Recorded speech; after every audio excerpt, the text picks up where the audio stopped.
Herzlich willkommen, liebe Leute. Willkommen zu einer neuen Ausgabe Kleinbausteine mit mir im Serial hier auf twitch.tv/praktia. Wunderbar, seid ihr wieder dabei an einem famosen Dienstag. Und schauen wir ein bisschen zu, wie wir klötzen. Wir können wieder ein bisschen lustige Themen besprechen und den Dienstag genießen und wunderbar im Mittag reinschlittern. Treu, wunderbar, bist du dabei. Herzlich willkommen. Schönes Tag soweit. Ich hoffe, ihr habt alle wunderbar in die Woche gestartet. Und ja, und habt eine verheißungsvolle Woche noch vor euch. Wir machen zumindest ganz Grosses, nämlich wir werden den Globus fertig bauen. Und zwar die Hoffnung stirbt jetzt letzt. Wir werden versuchen, den jetzt in 6 Stunden insgesamt zumindest zusammenzubauen. Und nicht in 6 Tagen. Ja, das ist ein grosses Ziel, aber aus grossen Zielsetzungen gehen grosse Persönlichkeiten hervor. Oder irgend sowas. Darum, ja, let's go. Starten wir doch gerade mal über. Ich glaube, wir sind irgendwo. Nein, da sind wir definitiv nicht stehen geblieben. Aber hier, das sieht sehr gut aus. Das 10 haben wir noch fertig gemacht. Und jetzt kommt, denke ich, das 11, genau. Sack Nummer 11. Da gehen wir nochmal ein bisschen nach Nordamerika, Kanada und machen noch den Atlantischen Ozean fertig. Für die sich wundern, wie... Oh ja, genau. So sollte man es nicht anlängen. Für die sich wundern, wie das aktuell aussieht, das ist unsere... ja, was haben wir da? Da haben wir 3 Achtel. Plus den Äquator. Also irgendwo gegen die Hälfte gehen wir jetzt dann, sobald wir das dann natürlich fertig haben. Und dann kommt das nachher noch an das wunderbare Gestänge hier an die Halterung für den Atlas. Oder vielleicht ist es auch der Atlas, wer weiß es. Aber man hat ja am Globus auch Atlas, oder? Oder hat man nur ein Buch, wo Geografie drinnen ist, ein Atlas. Ist schwierig.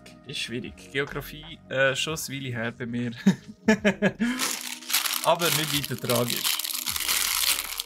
So.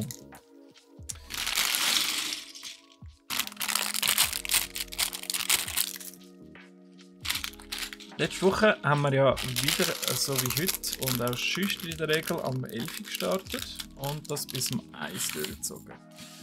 Und vorletztes Mal haben wir es vom 1 bis zum 3 gehabt. Hey, LOLplay, welcome back, wie geht's? Haben wir es bis zum 3 durchgezogen und das hat doch vielen Leuten die Möglichkeit gegeben, auch reinzuschauen, die sonst am Vormittag wahrscheinlich noch ihre Termine haben oder noch auspausen oder was auch immer. Darum werden wir es so machen, dass wir aufs neue Jahr hin dann tatsächlich auch fix immer von 1 bis 3 das Kleinbausteine-Stream machen, immer noch am Dienstag natürlich. Und hoffe, dass euch das ein bisschen genehmer ist, dann, dass ihr auch die Möglichkeit habt, zum reinschauen. Ja, ich weiss. Früher war es so der Donnerstag. Ist halt so ein bisschen schwierig, oder? Wenn man mit etwas so neu startet, um zu schauen, ja, was passt den Leuten am besten, was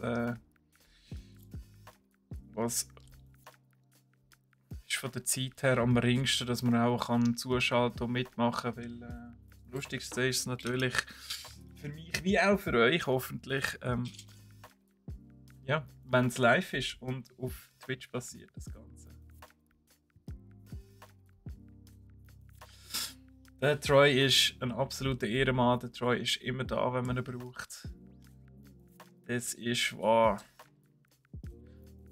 Troy, was gibt es bei dir morgen zu bestaunen? Dass ich das schon mal weiss, weil ich kann natürlich wie immer nicht im Plan schauen. Ich könnte mich da auch mal dran gewöhnen, aber ja, jetzt ist das Jahr schon um, jetzt fangen wir nichts Neues mehr an, oder?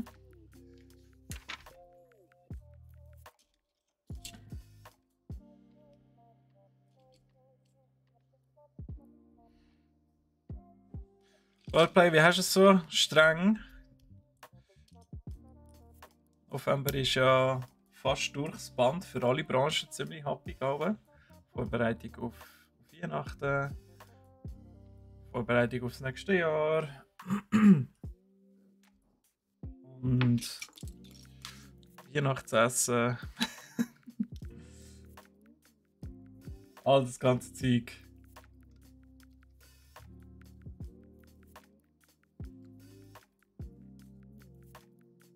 Eigentlich mehr gibt es Dinos, Chaos und tote Besucher. Fantastisch. Das tut nach viel Freude und Vergnügen, wo du da verbreitest. Das tue ich dann am Schluss einfach nochmal so announcen. Spoo, welcome. Schön bist du hier. Geht's dir gut? Lorpay ist nichts Strenges. Echt? Wow, du hast in dem Fall eine richtig privilegierte Stellung innerhalb von der Gesellschaft, wenn bei dir der November nicht so streng ist. Ich gratuliere dir ganz herzlich dazu. Du wieder auf Expeditionen. Fantastisch. Was war denn die letzte Expedition? Das klingt ja alles sehr spannend.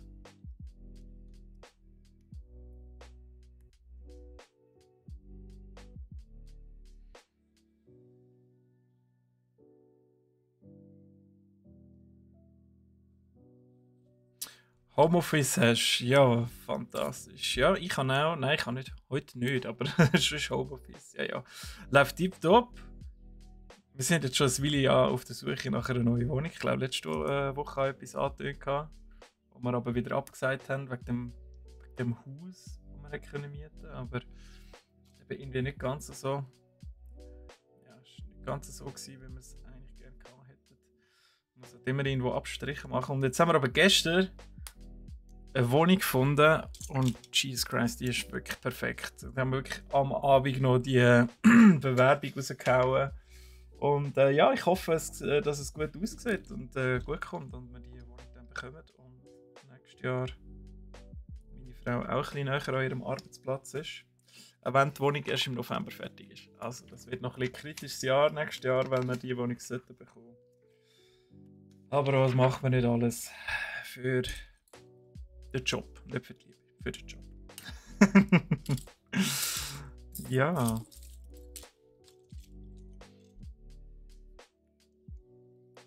Als Arbeitsloser haben wir kein Problem, außer dass wir... What? Wenn wir jetzt hier noch Jobvermittlung machen, Lowplay, kann man dich irgendwie unterstützen?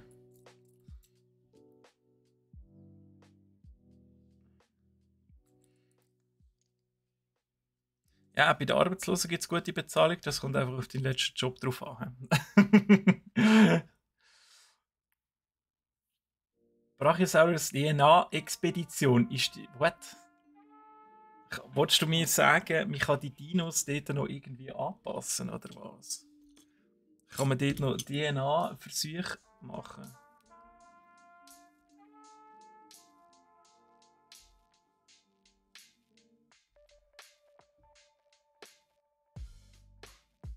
Hundefutter zugesendet bekommen, mal alles in den Tiefkühler. Also, ist das Hundefutter für dich? Darf ich das fragen? Darf man das sagen? Schaffst du es schon? Okay, gut. Hätte ich dich jetzt auch gar nicht anders eingeschätzt. Ein Mann der Taten. Roleplay. Und natürlich viel Erfolg, das ist ganz sicher, ja.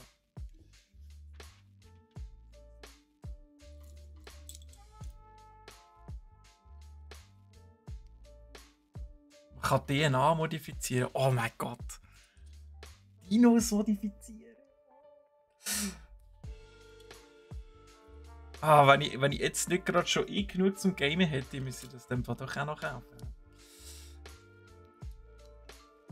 Ich bin einfach zu überzeugen. Ich glaube, das hast du schon gemerkt. Ist für den Hund. Okay, gut. Da bin ich aber beruhigt. Also weißt du, eben, nicht, dass die Arbeitslosigkeit schon so schlimm ist, dass man Hundehuter essen, oder? Hunde von da. Hey, aber recht Premium, hä? Der Hund kommt richtiges Fleisch über. Not bad. Was man nicht alles macht für seine liebsten vierpfotigen Freunde.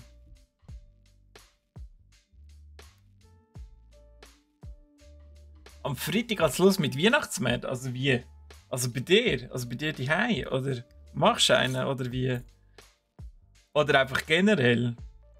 Also, weil wir haben schon in Luzern so etwas wie einen Weihnachtsmarkt oder Rudolfsmarkt. Ich kann schon gehen, jetzt sind wir 25 Fressstände. Ah, am Sonntag war doch auch schon etwas in Aarau, okay.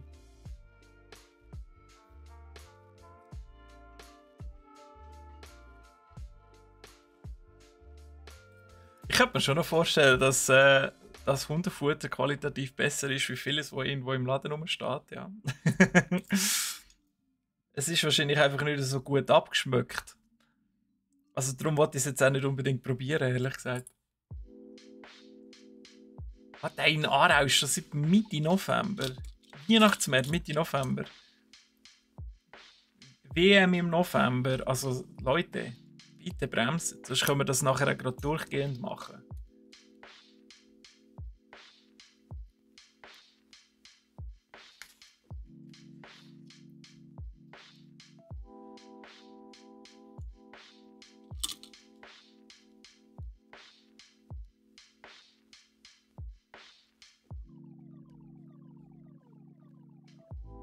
Ich bin schon ein bisschen traurig, dass wir von Luzern wegziehen. Luzern habe ich jetzt schon sehr, sehr ins Herz geschlossen. Ist einfach, an gewissen Orten hat es immer so ein bisschen den Kleinstadt-Charakter. Ist noch nicht so völlig abgedriftet. Die Steuern sind okay. Das kann man von Bern nicht behaupten.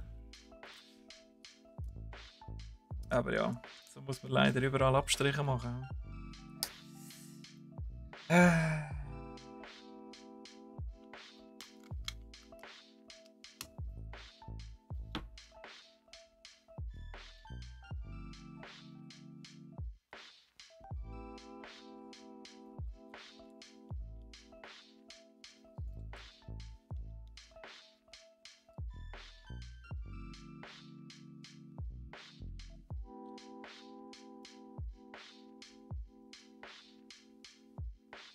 Ja, Weihnachtsmarkt musst du auch gehen. Gehst du arbeiten am Stand, oder was? Das Müssen. Du musst. Du musst Glühwein trinken.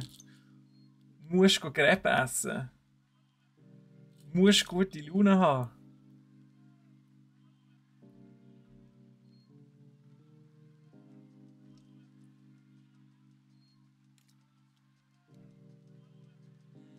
Oh, Bremgarten ist ja schön, ja. Sonntag. Okay, also Freitag, Samstag, Sonntag, die ganze Zeit Weihnachtsmarkt bei dir. Okay. Heftig. Du hast ein strenges Wochenende vor dir, hä? Mit ganz viel Raclette und ganz viel Glühwein.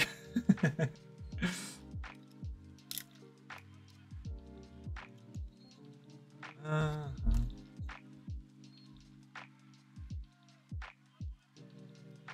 Schwierig gegen Bern schießen. Hey, meine Frau kommt von Bern, ich darf schon gegen Bern schießen.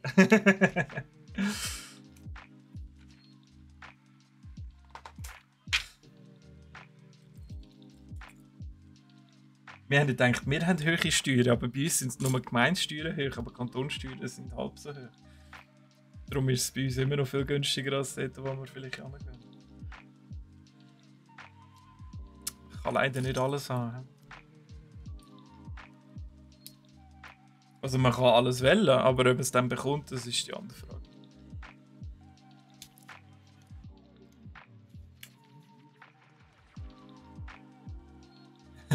Bremgarten gehört ins Inventar, ja. Ich finde auch, haben sie nicht aber was ist das, im Frühling oder im Herbst?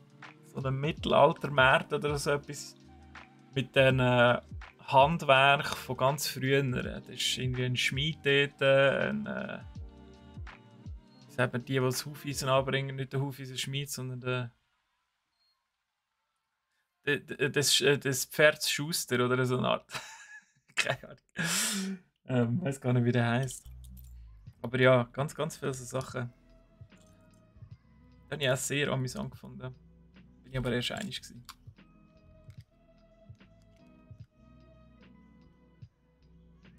Freundin will auf Bern. Warum du denn nicht? Was haltet dich davon ab? Auch die Steuern. Kann ich nachvollziehen.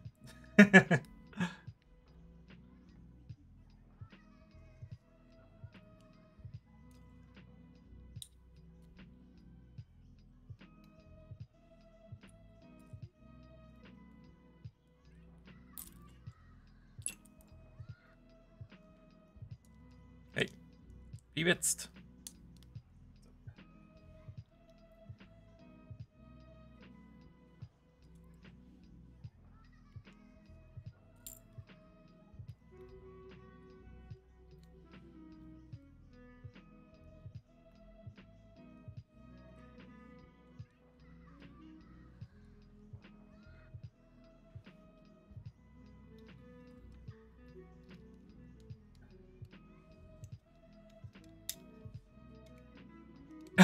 Früher nicht auf Bern an Weihnachten werden, du hasst Weihnachten. Das sind sehr schlechte Voraussetzungen für deine Freundin. Ne? Wieso hasst du Weihnachten? Einfach weil es immer wieder das Gleiche ist, oder? Gibt es spezielle Gründe, was das verursacht? Kein Platz, muss das schon fertig machen. Oh, nein.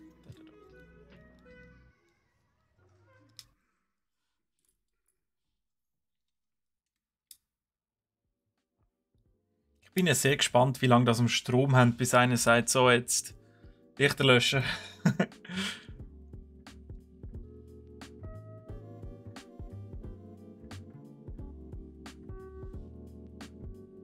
bist ein richtiger Grinch. Aber der hat ja am Schluss Weihnachten auch gern.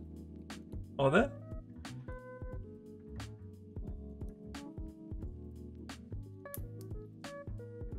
Aber ja, also bei mir hat die Faszination von Weihnachten schon auch ein bisschen nachgelassen. Es ist natürlich nicht mehr so, wie wo man 8, 9, 10 war und das Christkindli draussen noch gesucht hat oder was weiß ich alles. Ich kann nicht mal erzählen, was ihr für Brüche habt, aber bei uns war es so, wir sind da.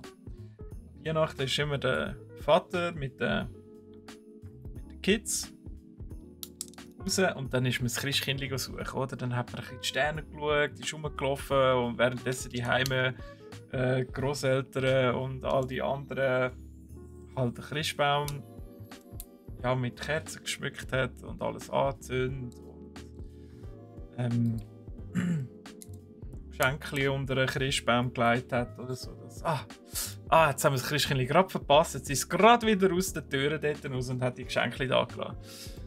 Mhm.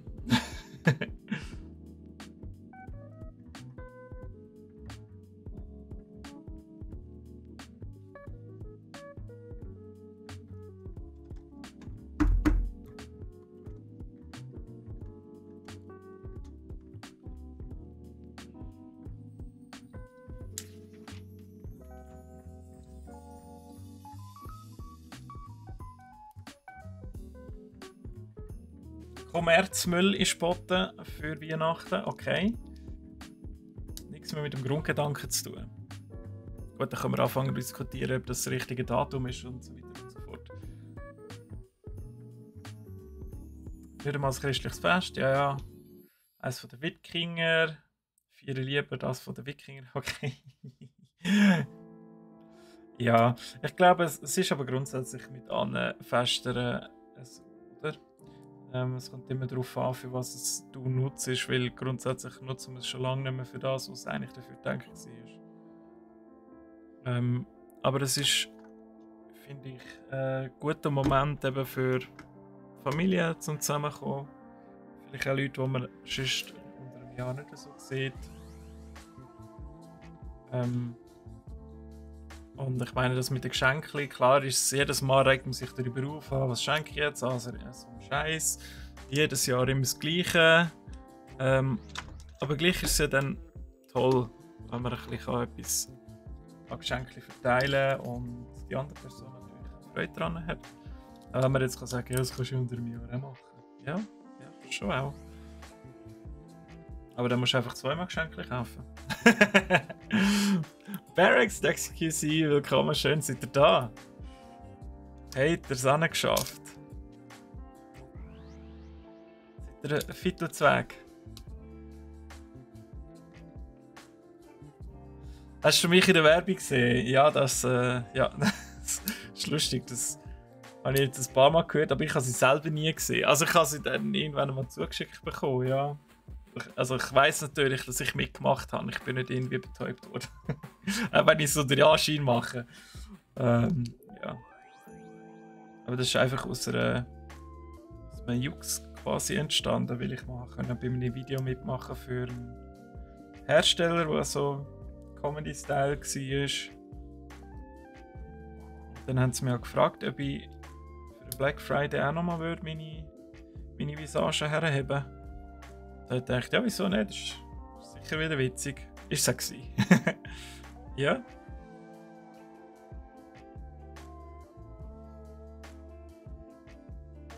Ich habe mich natürlich auch gerade fürs Promi-Dinner angemeldet. Bin jetzt offiziell ein Z-Promi. Nein. Scherz, nur ein Scherz. Oh Mann, jetzt läuten glaube die an wegen der Wohnung. Ich spüre es im Hosensack, dass sie anläutet, aber ich kann nicht. Du musst jetzt warten. So. Jetzt haben wir die obere Welthälfte haben wir jetzt fertig. Einmal von Nordamerika über Atlantik hin bis Nordafrika, kann man auch schon sagen, Europa und Sibirien, Teil von Asien. Wunderprächtig. Cool. Das heisst, jetzt machen wir dann noch den Rest von diesem Todesstern hier. Oder von dieser Dyson-Sphäre. Ah, cool. Okay, also jetzt muss ich es noch richtig ausrichten. Dann kann ich das nämlich das nächste Mal gerade richtig anpflastern. Und weiter geht's. Cyril im Dschungelcamp, please. Ich würde schon schreien, lass mich raus, bevor es angefangen hat. Nein, da gehören all die Leute von Daydeal, wenn schon eher hin. Die werden scheint wirklich mega oft darauf angesprochen, hey, du bist doch der von Daydeal und so. Und hast du eine Geschichte gehört, da haben sie wirklich ein Autogramm geben. An der Fantasy Basel, wo wir ja an den Stand haben, ist auch einer gekommen, es hat viel gescheiter die Leute von Daydeal anstellen, die kennt man wenigstens. Ja, die kennen aber unsere Produkte nicht.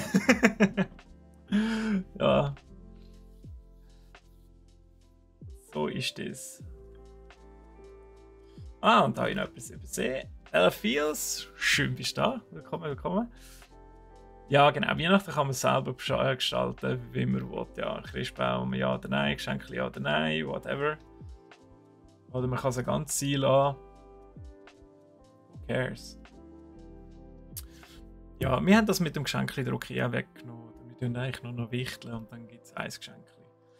Auch wenn ich immer die gleichen zwei Personen ziehe. Mhm.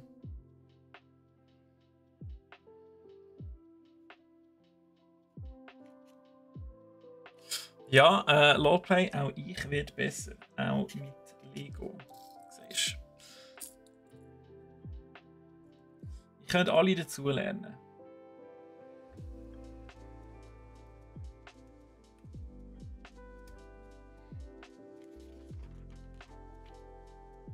Okay, jetzt müssen wir da noch etwas bauen. Jetzt kommen da scheint oben auch noch die Rädchen an. Also ich kann mir nur vorstellen, dass das wegen Gewicht ist irgendwie. Aber wir werden wahrscheinlich am Schluss sehen, für was die Rädchen tatsächlich sind.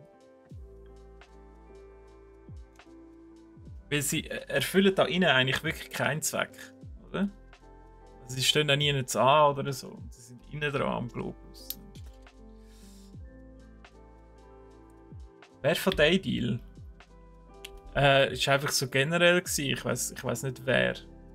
Also ich weiß jetzt auch nicht, wer du mit wer meinst. Der das Autogramm hat müssen geben. Oder ja, nein, ich kenne die leider auch nicht so gut. Darum weiss ich nicht, wer es war.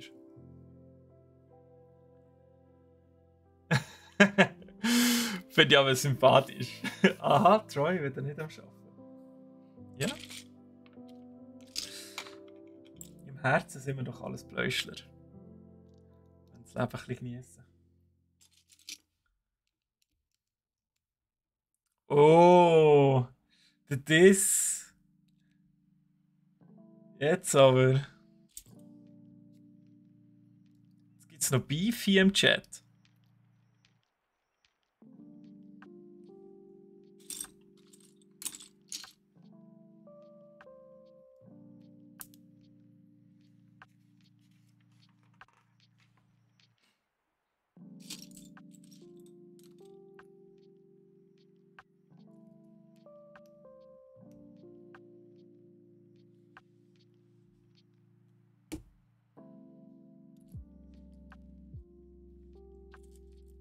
Wir noch unsere Stützstangen machen, dass wir überhaupt nachher die Kontinentalplatte eigentlich setzen mal können fixieren.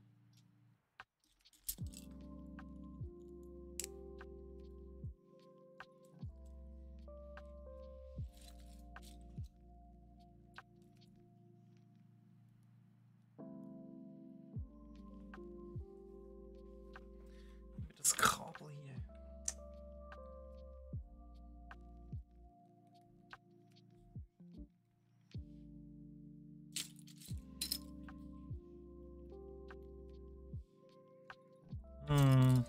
Welche Grau? Ist nicht kurz. Zack.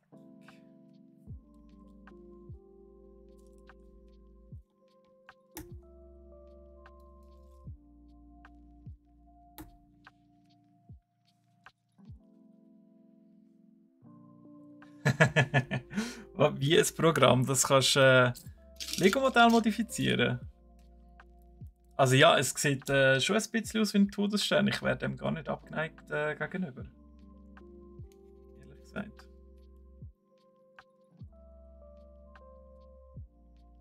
Ja, das müssen wir zweimal.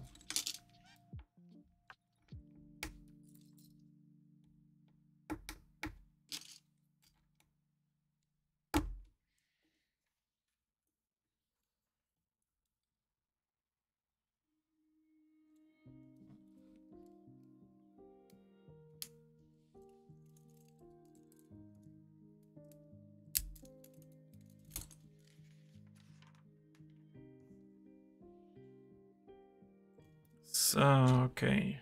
Da mal reinsetzen hier.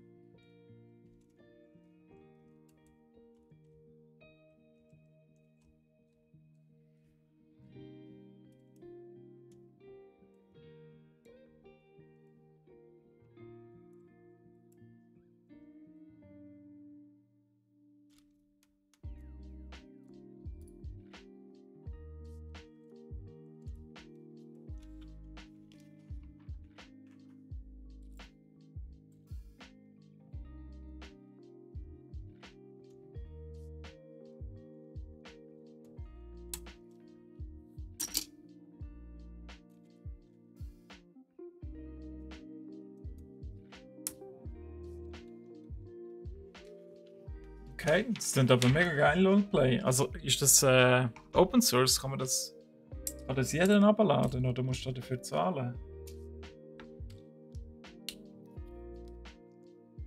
Aber ich habe ja noch darüber geredet, dass man vielleicht gar nicht Erde nachbaut, sondern in Fantasieplanet. Das fände ich aber auch noch geil.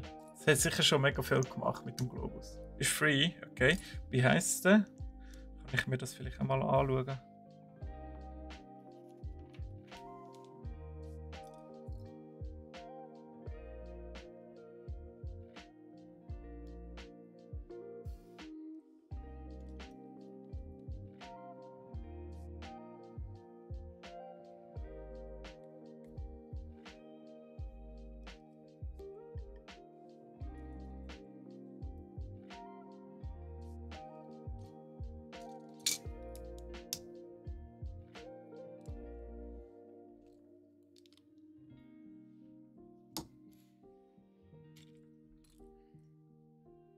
Also falls ihr euch fragt, warum es ein bisschen fixer geht, eben, ich möchte den Globus noch in diesen 2 Stunden fertigstellen. Vielleicht sind wir ja schon vorher fertig, das könnte durchaus passieren. Aber dann können wir nächstes Mal, wie versprochen, das ganz neue Projekt anfangen. Von dem ich euch noch nicht mal einen Sneak Peek geben. Das ist so geheim.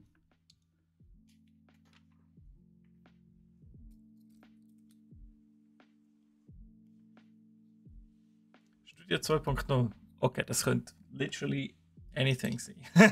Aber ich suche mal Studio 2.0 und Lego. Okay. Die Firma dankt.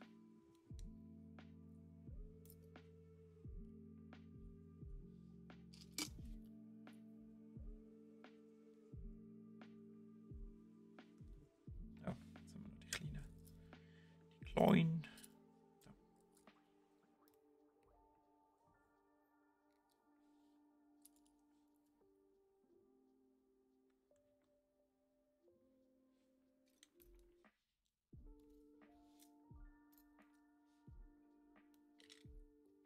Habt ihr euch eigentlich etwas gegönnt am Black Friday? Am liebsten natürlich hier bei Brack. Ich will nicht sagen, wo ihr es gekauft habt. Aber habt ihr zugeschlagen? Ich kann noch fast wählen, aber ich habe dann mich können zurückhalten. Es war ganz ein wilder Kampf. Da fast zu einer Schlägerei geführt, aber schlussendlich habe ich es dann doch geschafft, dass ich nichts kaufe. Das Geld doch auf der Seite behalten.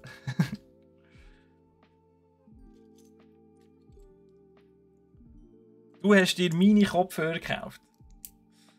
Das begrüße ich. Ich hoffe natürlich bei uns. Nein, alles gut, musst du nicht sagen. Aber ja, bist du zufrieden damit? Ich finde es noch recht bequem. Und ich finde es so gut, hat es kein Headset dran, weil das ist eh nur im Weg und braucht es eigentlich auch nicht.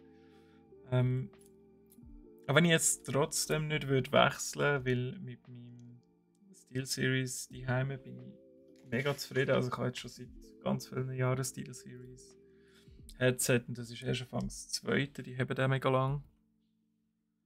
Muss ich sagen.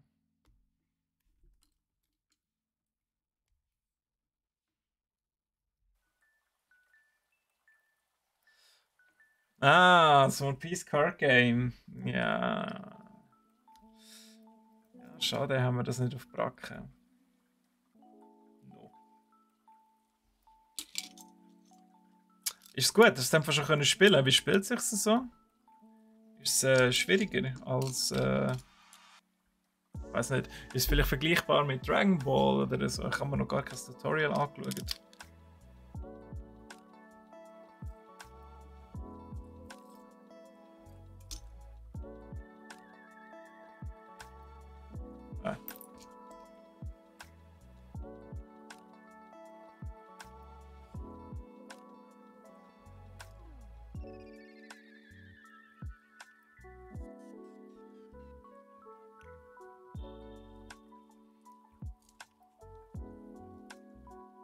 Das Grund Noise Cancelling. Also meinst du Noise von extern oder weil die Lautsprecher das Grundrauschen quasi cancelt von Tönen, die über die Lautsprecher kommen?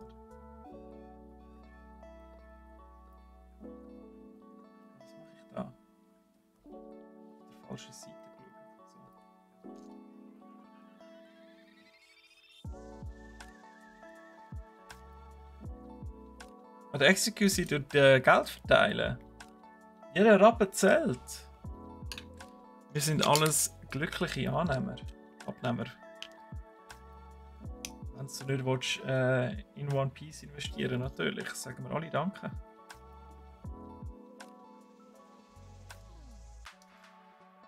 Hä? Warte jetzt. Oh mein Gott, völlige Brainfart gehabt.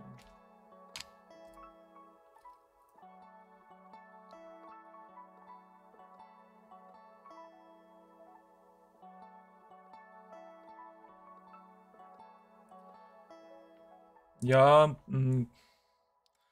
Dragon Ball hat glaube ich irgendwie so 3 Bereiche mit dem, oder 4 mit dem Held und Angreifer und dann noch so Energie, die du musst tappen, um Aktionen können ausführen. Also ich habe auch bisher nur ein Tutorial angeschaut, aber habe es noch nicht gespielt, obwohl ich 2 Starter-Sets rumliegen lassen habe.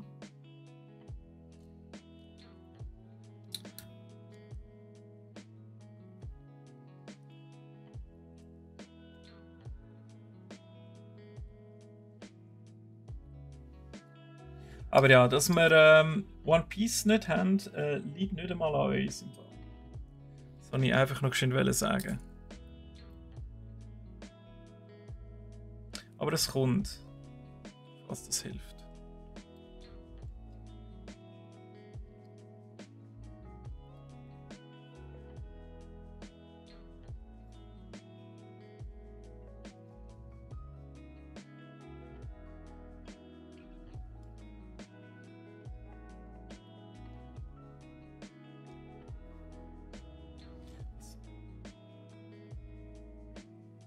Was mache ich hier?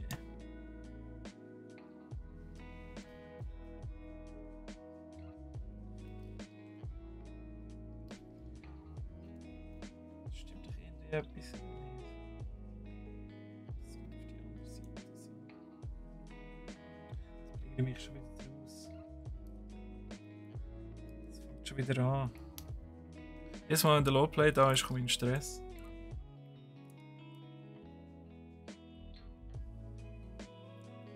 Helden. Wieder, okay. Charakter und Eventkarte, Mana, Energie, Don. OP und Don. What? Okay.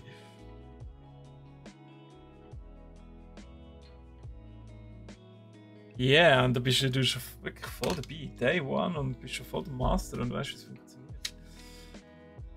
Geil. Ich hoffe, sie haben so mega schöne Art und Foils. Ich finde zum Beispiel die Foils von Dragon Ball, die ich jetzt letztes erst so mal in den Finger hatte, die haben mich schon ein bisschen vom Stühle gehauen. Die von Magic sind auch schön, dort finde ich das Artwork natürlich der Oberburner. Aber vom Foil her ist Dragon Ball schon echt crazy.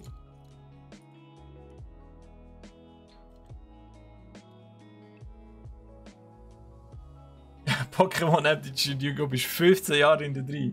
Also heisst das, du hast vor 15 Jahren das letzte Mal angelangt?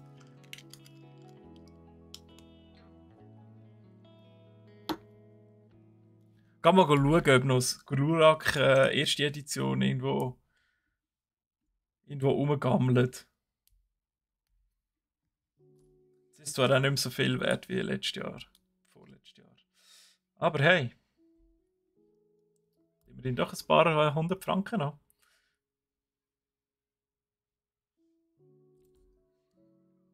Pokémon spielt man eigentlich, sammelt man nur mehr. Ja. Habe ich auch festgestellt. Als ich letzte Mal ein bisschen analysiert habe, wie die Leute hier so kaufen und was sie bei uns kaufen.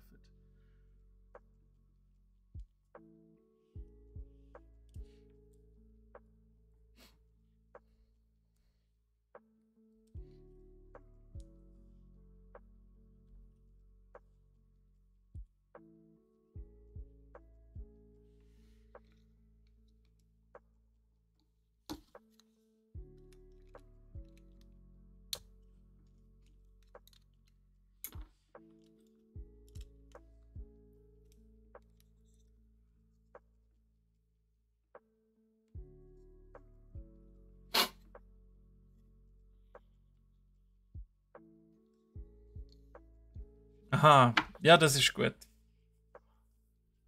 Wartest auf eine bestimmte Form. Also du sammelst eigentlich mit Artworks in dem Fall bei der One Piece Karte, wenn sie dann einmal draußen sind. Ich weiss in dem Fall auch, welchen Spoiler du meinst, weil das habe ich ja schon gespoilert. ah. Sorry nochmal, Leute. Dort habe ich echt den Sheldon rausgehängt. Execution hat das Kind Pokémon Yu-Gi-Oh! Karten gehabt. Ich habe auch beides gehabt, aber nie gespielt. Das Einzige, was ich gespielt habe, war Magic. Aber auch nie mega ernsthaft. Keine mehr, schade. Verschenkt oder was? Todsünde. Am besten noch weggeworfen. Oh Gott. Das hat letzte eine erzählt hier im Geschäft. Da hätte ich mega viele Pokémon-Karten gehabt und eben auch so Glurak erste Edition. Und irgendwann mal habe ich die Mutter dann weggerührt gehabt. Autsch. Yu-Gi-Oh-Karten vermisst. Hm. Ich habe auch gehört, dass es ein riesiger hure Cash Grab geworden ist, weil ja, wenn du die seltenen Karten nicht hast, musst du gar nicht spielen und die kosten nicht so viel. Aber eben, das ist ja nur Hören sagen.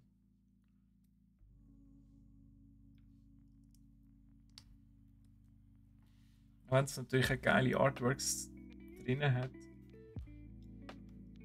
Es machen auch wieder viele so, ich würde sagen, Retro-Sets, wo ja halt aus der ersten Anime-Serie aber wieder Monster und so drin sind. Das finde ich schon cool.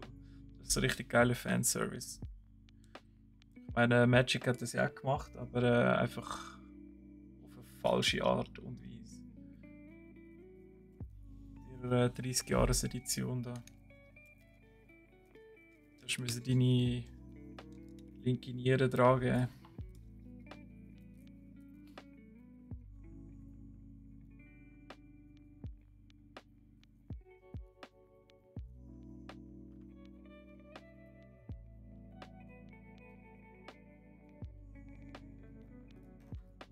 Ah, Spoon, deine Pokémon-Karte vom Ex-Stiefvater. Oh nein.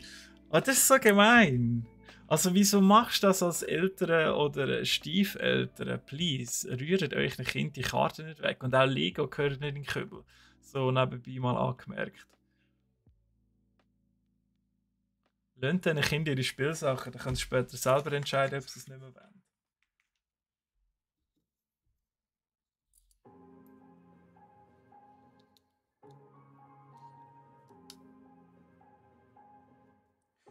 Ja, Magic ist glaube ich auch schon etwas das Schwierigste.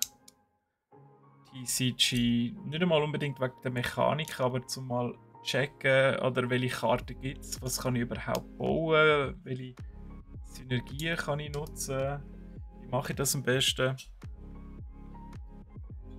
Das ist schon krass. Dort habe ich auch noch nicht den Durchblick.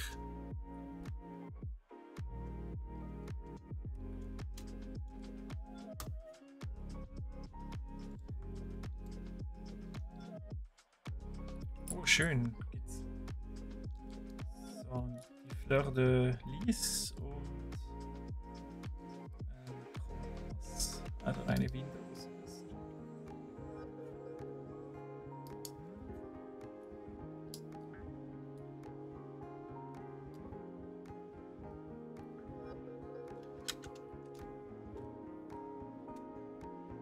So, wir sind aktuell im Atlantischen Ozean.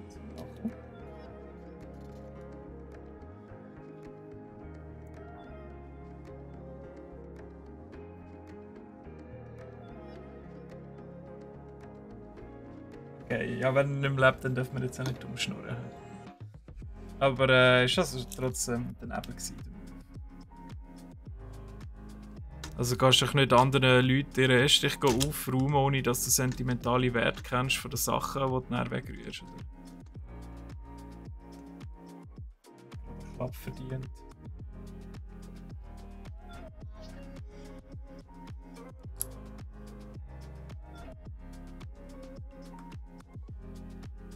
Der Adventskalender für einen Hund? Du willst doch mal erklären, wie man einen Adventskalender für einen Hund macht, please.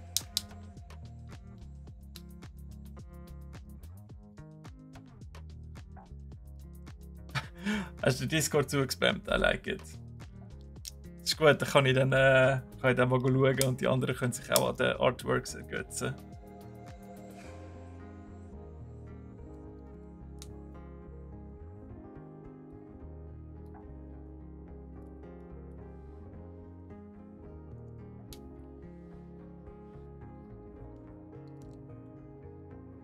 So, South America.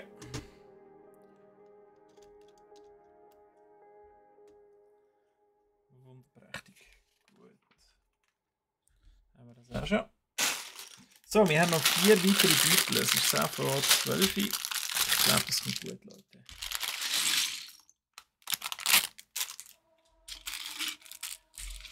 Als wären die Lego-Sets für Streams gemacht worden. Dass die immer so super aufgehen. Ah, Freitag. Ah, muss ich jetzt am Freitag in den Laden säckeln? Nein, ich kann nicht. Scheiße. Ah, wir haben dann Teamausflug. Wobei wir gehen auf Aarau. Einfach zum ein bisschen über One Piece Karten drüber geäufern.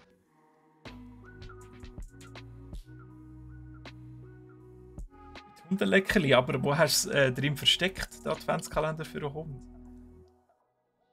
Also ich meine, muss sie wirklich schaffen und das suchen oder liegt es einfach im Futter abfüllen?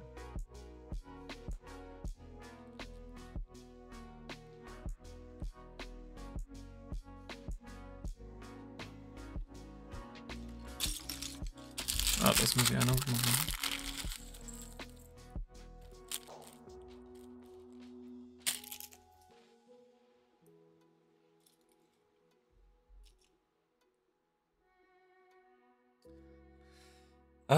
Also ich habe nicht frei.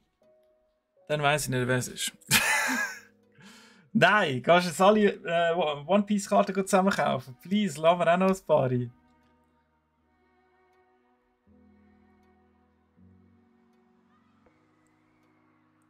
Ah ja, wie viel kostet die eigentlich? Das ist eine gute Frage. Also wenn es so im Yu-Gi-Oh! Bereich ist, dann ist es okay. Magic ist gerade leicht am Abheben. Was ist gute Preispolitik? Pokémon. Ja, Pokémon ist eigentlich nicht schlecht. Wobei ich finde, die Karten dort von der Qualität her eigentlich am schlechtesten. Wenn ich mit anderen TCGs vergleiche. Aber ja, das ist jetzt in letzter Zeit sicher ein bisschen Corona geschuldet, weil sie da müssen die Produktion ein bisschen anpassen. Ist bei Magic aber genau das gleiche.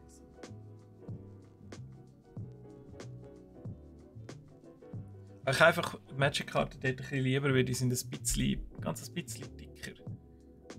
Das fühlt sich dann ein bisschen wertiger an.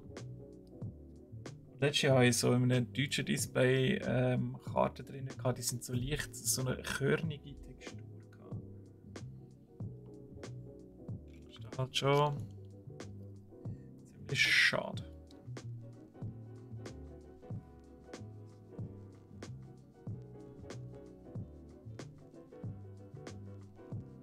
Meinst du, ist eh schon alles ausverkauft wegen One Piece? Meinst du, muss ich gar nicht schauen?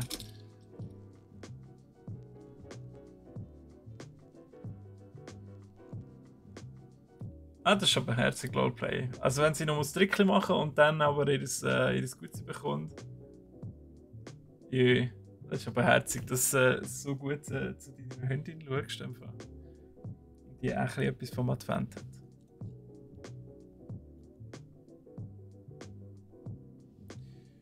Merci, Barracks. In dem Fall kann man nachher auf Ricardo schauen. Ja, dann sind alle Angebote für das Fünffache vom eigentlichen Preis dort. Das finde ich gut.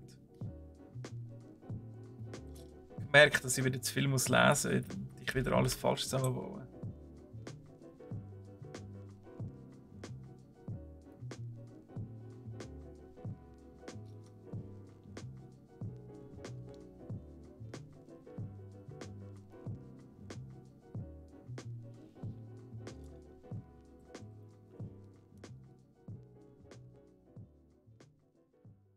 Ja, am Anfang wird auch wieder der übelste Hype sein, ja. Immer dasselbe.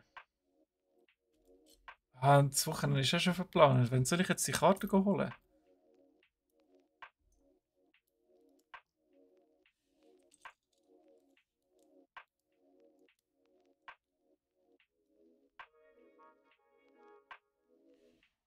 Okay, das Display zwischen 85 und 95.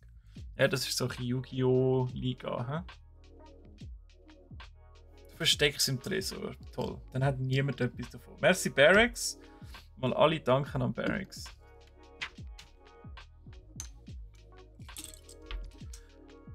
Wenn es keine One Piece Karte mehr hat und sie nirgends im Umlauf sind, dann ist es der Fälle von Barracks. Die haben wir gern, oder? Nicht einmal teilen.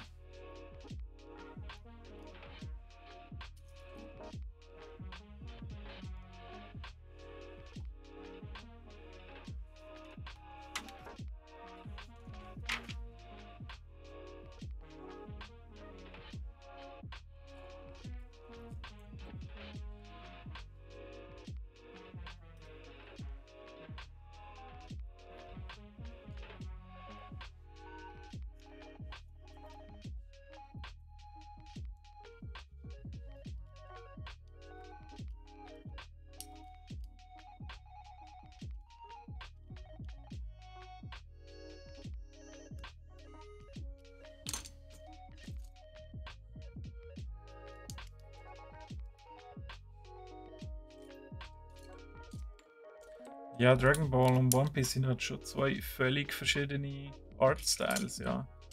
Aber es kommt auch noch ein bisschen auf die Kartenqualität drauf an und wie sie die Foils gestaltet und so, das finde ich schon noch wichtig.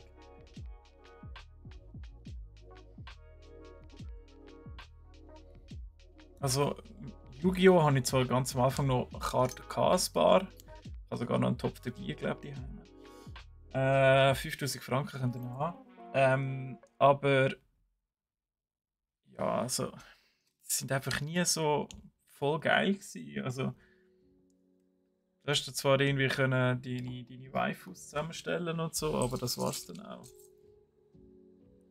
Er hat One Piece, also die besseren Waifus.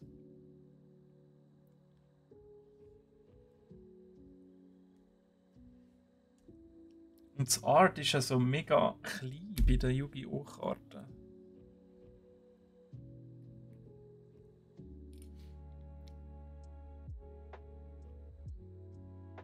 Finde ich das bei den Dragon Ball so geil, wo sich das Art wirklich durch die ganze Karte, also bei denen Super Rare und Ultra Rare und Ultra Triple Super Hyper Rare, was sich durch die ganze Karte durchzieht, das finde ich sieht richtig fett aus.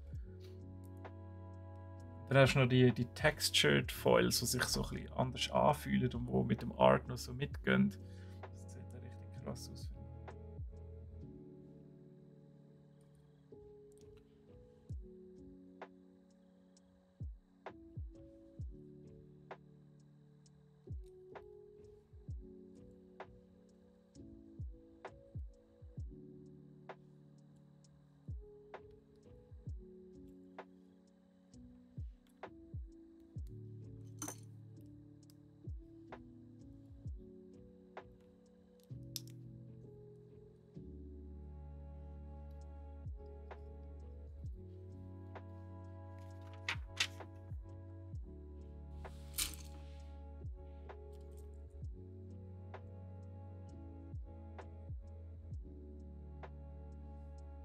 Ja, je seltener das Set ist, oder, und je höher die Nachfrage, desto teurer wird das Zeug.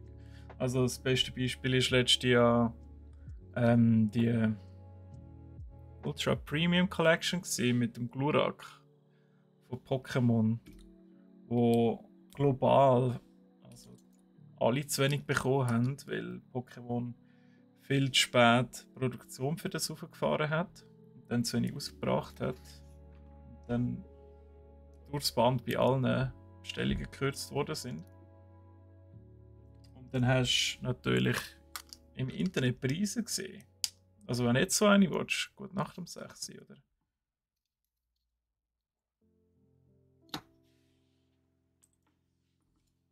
Haben da wenigstens so normale Preise gehabt.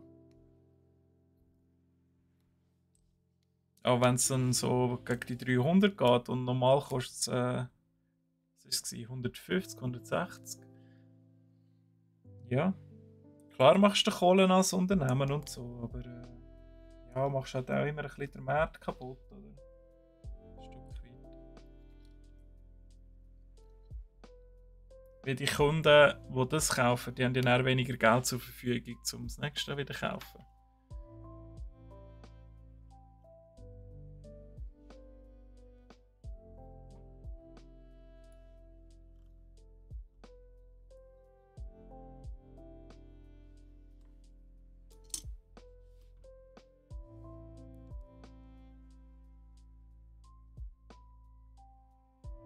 Die Karte gibt es aktuell für 7.000 bis 15.000 Stutz. Oh Gott.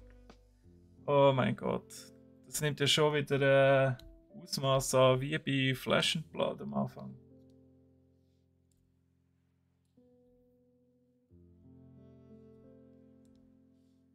Die eine Karte für 70.000 und so Gespässe gegangen sind.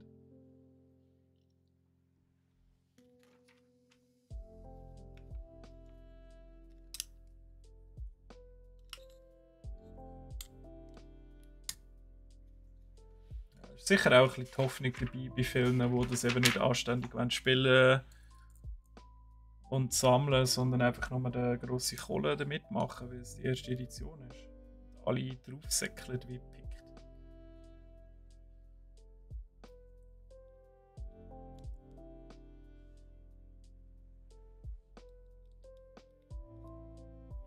Aha, okay. Ja gut, wenn sie nur 14 Mal gegeben hat auf der Welt, dann ist der Preis sogar noch ein bisschen zu tief. Also wird er sicher noch aufgehen, wenn jetzt One Piece an Popularität gewinnt. Hey, ist ja 12 Uhr, ein guter Miteinander. Ja, genießt es. Genießt euch einen feinen Mittag.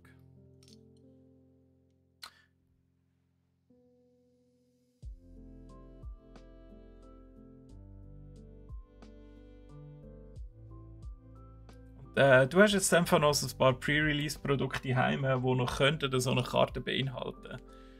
Oh mein Gott. Wie ist das eigentlich? Wie tust du entscheiden für die so Displays sammeln und eben so Sammlerartikel jetzt im Sammelkartenbereich?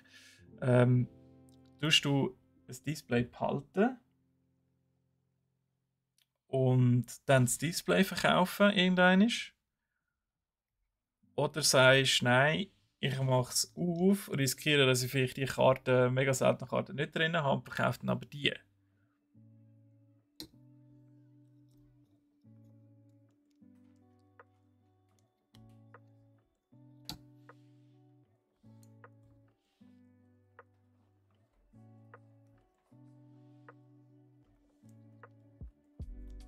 Das Display zu behalten, okay. Aber was, wenn jetzt die Karte drin wäre, dort, wo es so hart limitiert ist und 15.000 Stutz wert hat? Ich meine, das Display verkaufst du nicht für 15.000 Franken, oder? Okay, ja. Also ich meine, solange du nichts verkaufen willst, oder tust du es so oder so behalten. Aber ich glaube, ich würde das eh nicht schaffen. Ich müsste es aufmachen, weil ich einfach die Karte sehe.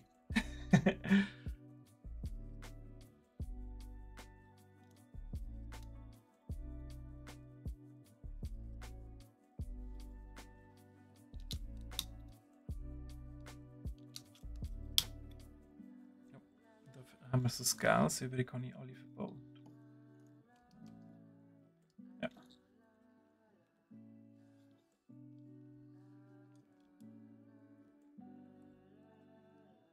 Okay, dann viel Spaß beim Spazieren.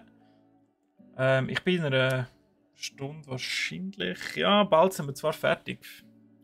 Mal schauen, wie weit das wir noch kommen. Oder wie lange es noch dauert heute. So. Aber sonst wünsche ich dir noch einen wunderschönen Dienstag und eine schöne Woche LOLplay. Ja, wenn man natürlich das Vermögen hat, oder? Als Milliardär von Beruf wie du, excuse, dann kann man natürlich schon ein paar Displays kaufen. Und sagen so, ein paar mache ich aus, ein paar tue ich behalten. Ja, why not? Bei mir leider nicht drin.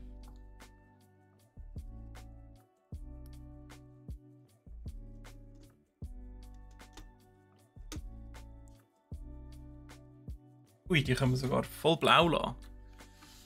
Wow! Wenn 70% Wassermasse hat, dann muss ich mal ein paar blaue haben. So.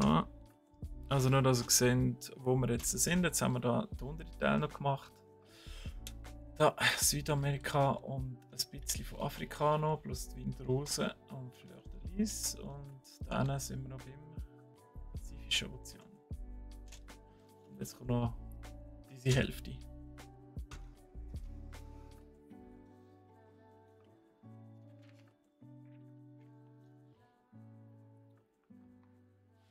In KFC darfst du aber nur, wenn man etwas mitbringst. So einen Bucket Chicken Wings. So. Deshalb bin ich in der Schweiz noch gar nicht in einem KFC gewesen. Nur einiges ein paar Mal in England, das war ja gut gewesen. Aber ja.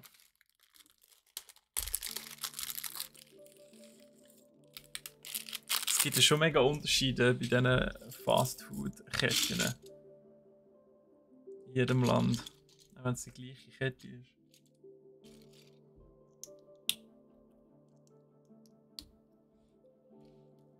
Ein bisschen nicht der Raj von Big Bang Theory, dass es im McDonald's in Indien nur Chicken gibt und Curry und Reis anstatt Pommes oder so ein Zeug. Ist das wirklich so?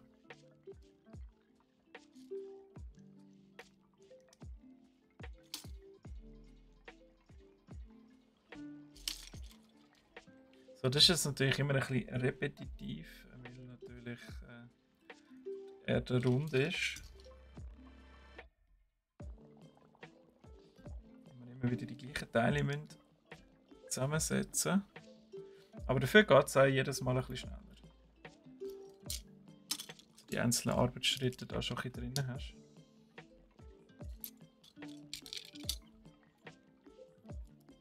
Meloni, hello, willkommen. Und einen guten wünsche ich dir. Oder hast du schon gegessen?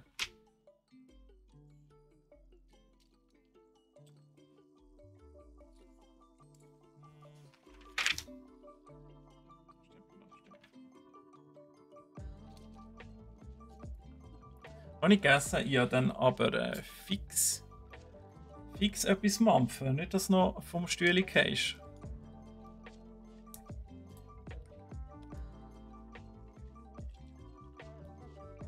Bist du gerade von der Schule gekommen? Okay. Und? Streng gewesen? Hast du nicht per Zufall Geografie gehabt? Das würde jetzt gerade passen. Wir immer noch am Globus sind. Schulfotografisch gekommen? Okay. Und hast du eine schöne Visage gezogen oder hast du dich zusammengerissen?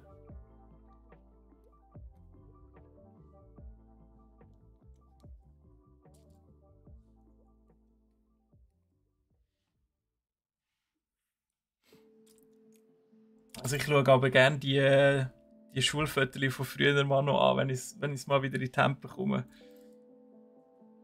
Und all die Nasen wieder siehst. Und wirklich auf keinem Foto, also es gibt kein Foto, wo einfach alle mal anständig reinschauen. Irgendeiner reisst immer in den Fratzen. Normal gelächelt? Okay, schön. Ja, dann hast du ja später etwas, was du allen zeigen kannst. Oder ein bisschen über die anderen lachen, die das dann nicht gemacht haben.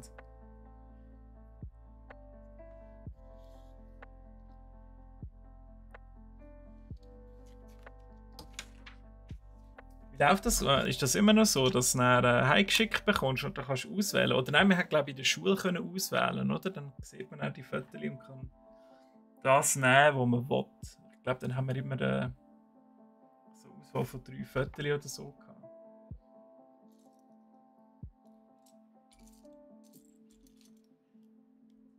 Die Fotos sind dann immer völlig überteuert gewesen. Also wenn du dir heute vorstellst, du musst dein Foto entweder nur digital auf deinem Handy haben oder du tust es daheim über deinen eigenen Drucker ausdrucken. Ich glaube, die Fotos haben irgendwie 20 Stutz gekostet früher, oder?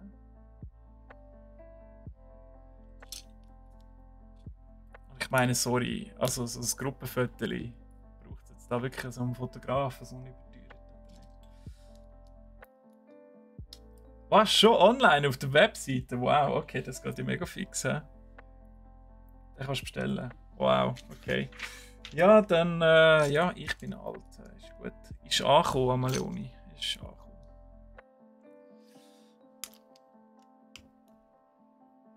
Schon lange kein so ein Klassenfoto mehr gehabt. Ist schon lange nicht mehr in der Schule. Nein, stimmt gar nicht. Wie lange ist es? Ja, 2,5 Jahre jetzt. Meine letzte Schule. Könnte man mal wieder etwas machen. He? studiere in letzter Zeit die ganze Zeit, ob ich mir so Dummies-Bücher kaufen oder wünschen auf die Weihnachten für, keine Ahnung, irgendwie so Forschungsthemen, keine Ahnung. Weltraumwissenschaften, irgendein Gugus. Einfach, dass ich mal wieder irgendwie das Hirn ein bisschen muss anstrengen und mir wieder etwas Neues mal beibringen kann.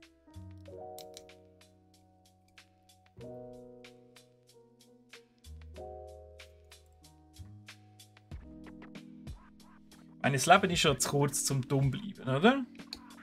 Sind da einig mit mir?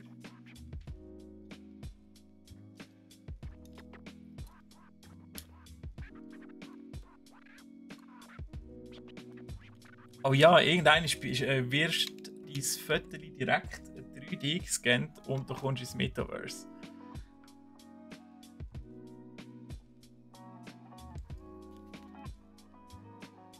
Ich kann mir gut vorstellen, dass das gar nicht mehr so lange geht. Ja.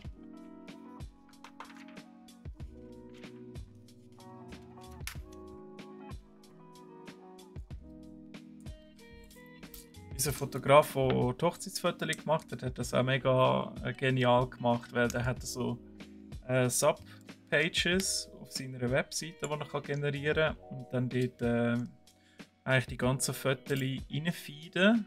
Natürlich in einer Auflösung, dass man es auch laden kann.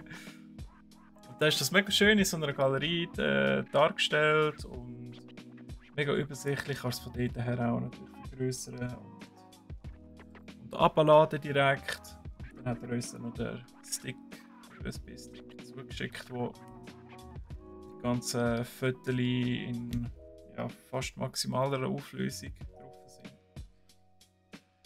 Für dass wir dann trotzdem unser Fotoalbum machen können, wo ich noch gerade dran bin. Aber das ist noch mega schwierig. Also ich habe das eine Fotoalbum jetzt von unserer Kalifornien-Reise, das habe ich fertig. Also es hat mega lang gedauert, weil total haben wir irgendwie, glaube ich, 5'000–6'000 Fotos gemacht. Und dann von denen habe ich aber irgendwie 600 nur gut gefunden und bearbeitet. Das ist aber nur 120 Seiten, so in dem Ifolor-Ding da. Maximal. Und dann musst du dort natürlich nochmal abbrechen. Das war recht tough gewesen, die ganzen Entscheidungen. Und mit der Hochzeit ist es natürlich dasselbe. Aber da nur wir und meine und ihre Eltern so eins werden haben, müssen wir jetzt nicht auf alle Rücksicht nehmen oder dass ja, unbedingt jeder muss mindestens zweimal im Fotoalbum vorkommen, weil sonst ist der nachher oder die nachher hässig auf die anderen, weil die sind ja mehrfach vorkommen. Also komplizierte Sachen fangen wir gar nicht an.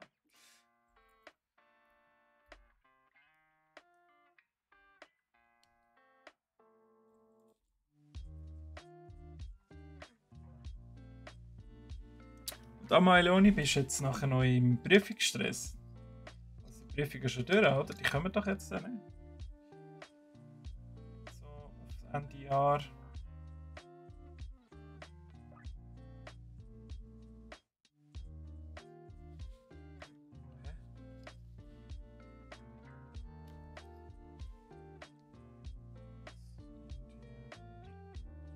Ah ja, das Teil da.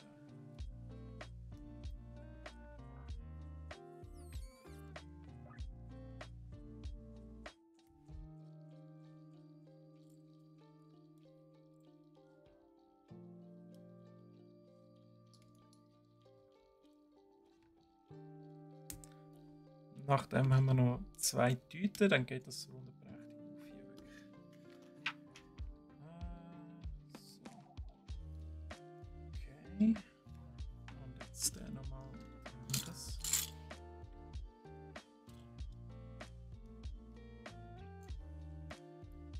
Ich brauche ein Baby. Warum brauche ich ein Baby?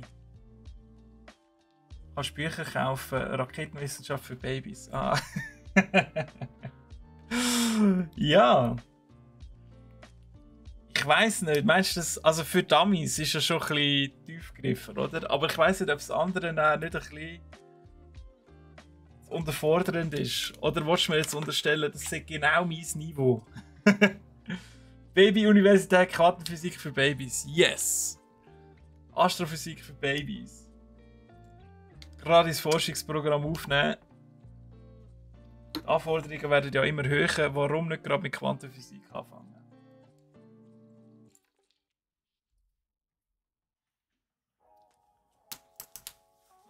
Also heute hast du eine NMG-Prüfung gehabt. Oh mein Gott, die Abkürzungen tun immer mehr abwechseln. Was ist denn NMG?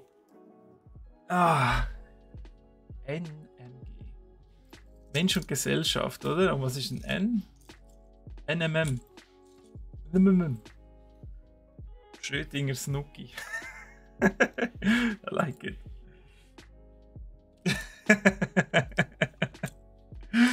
Ja.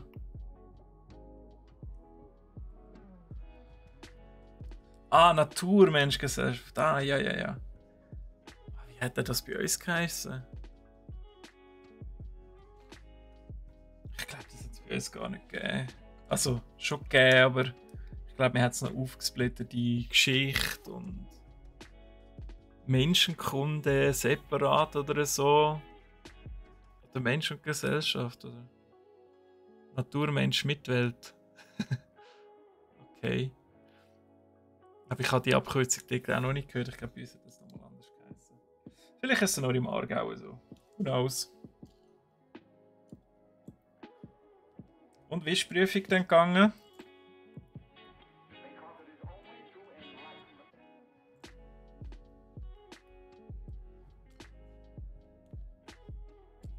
Ich weiss nur, dass ich die Fächer noch sehr gerne hatte. Geschichte vor allem habe ich mega geliebt. Wir haben in der Berufsmaturitätsschule haben wir so einen unglaublich guten Geschichtslehrer gehabt, der einfach so viel gewusst hat und das mega toll hat können erzählen und dann so vernetzen und so. Dort sind wirklich alle ruhig und haben zugelassen. Das war faszinierend, der Typ. So.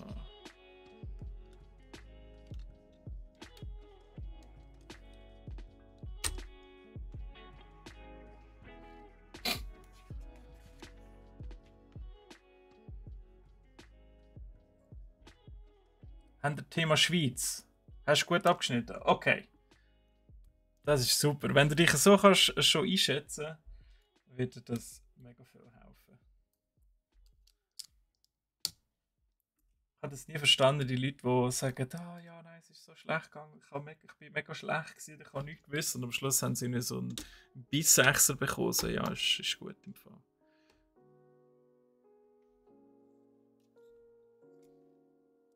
So, Selbsteinschätzung ist schon wichtig.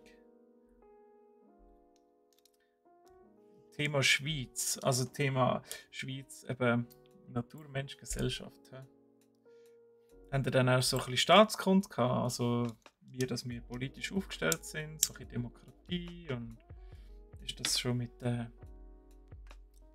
Ständerat, Nationalrat und Bundesrat, ist das auch schon das Thema oder ist es noch mehr um Geografie gegangen? Oder die Schlacht von Morgarten ist auch sehr beliebt.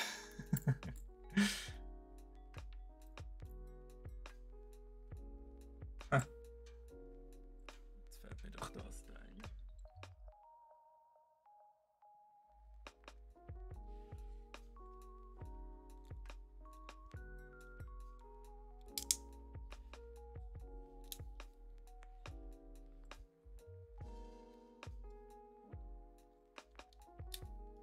Geografie von der Schweiz, okay.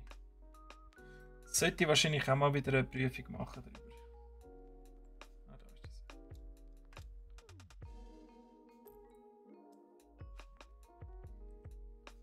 Ja, wenn du nie aus deinen paar Kantonen rausgehst, wo du dich daheim fühlst, dann keine Ahnung, was ist in Freiburg oder so, keine Ahnung. Muss man mal auf Freiburg? Oder Genf? Fahre ich nur durch, wenn ich irgendwie, keine Ahnung, mal sollte auf den Flughafen oder so.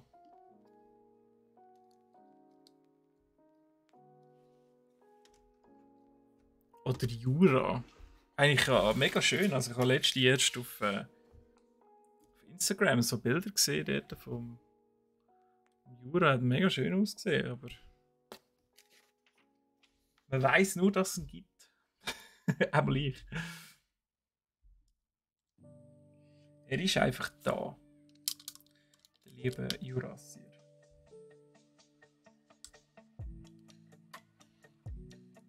Was ist denn dein Lieblingsfach an Meloni? Gibt es da eins?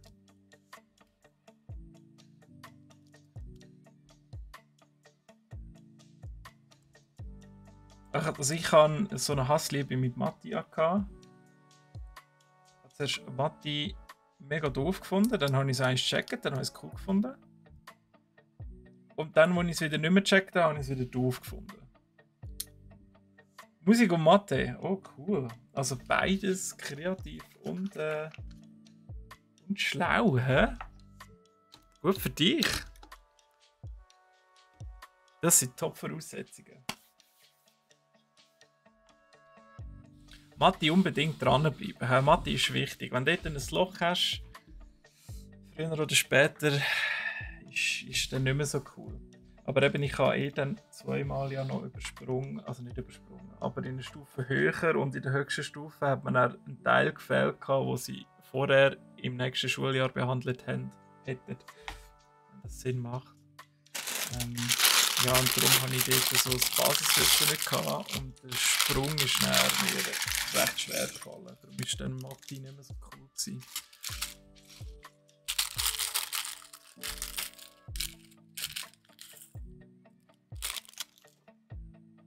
Aber Mathe brauchst du wirklich das ganze Leben.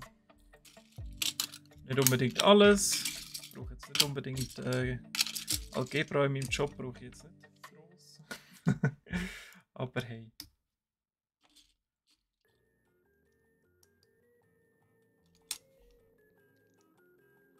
Wow, 2. Klasse besprungen. Okay. Ganz cool. Kommst du nachher so in eine Genieschule, hä?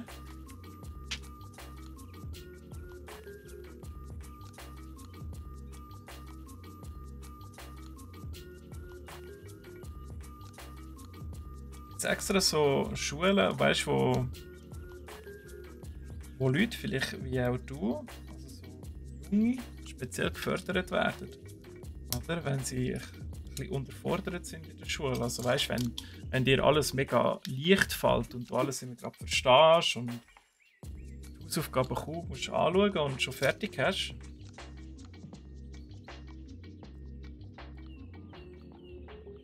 Ist das natürlich mega cool, wenn du dort neue Aufgaben bekommst, die vielleicht die anderen noch nicht lösen können, aber dir Spass machen. Jetzt schon verstehst, was du machen musst.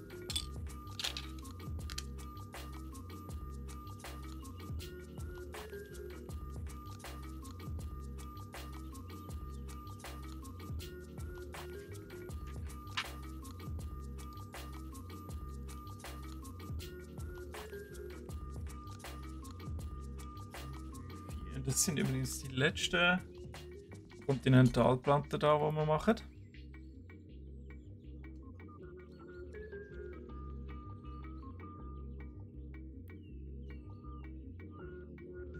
Oh, Robotik! Ah, wirklich! Das wäre immer mein Traum gewesen, Meloni. Also wenn du das kannst machen, unbedingt. Es gibt zum Beispiel auch von Lego gibt es Education Sets, also Sets, die bilden. Und da gibt es unter anderem eins mit Robotern. Da kannst du die zusammensetzen und auch programmieren. Und die haben zum Teil auch künstliche Intelligenz drin. Das heisst, dass sie dazu lernen. Natürlich musst du dort dann auch ein bisschen unterstützen mit dem Computer, aber dass sie halt lernen, was sie sollen machen und was nicht. Darum gibt es auf vielen so Robotikkurse, wird das eben auch braucht, das Lego. Xavier School for Gifted Youngsters. Ah, das ist noch für die Feuerbälle schiessen und so. Also wenn ich zwischen schlau und einfach so giftet, also in Form von einer Mutation und könnte irgendwie Zauber oder hat Superkräfte, dann lieber das und wäre dumm.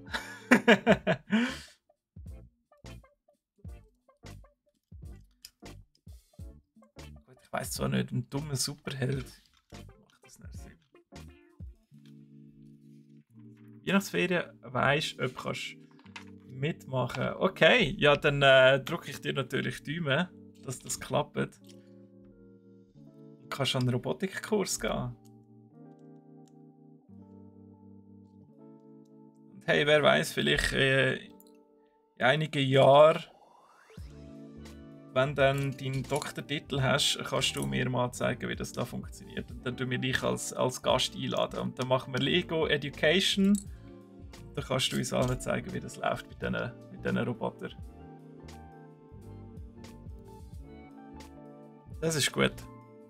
Haltest uns auf dem Laufenden.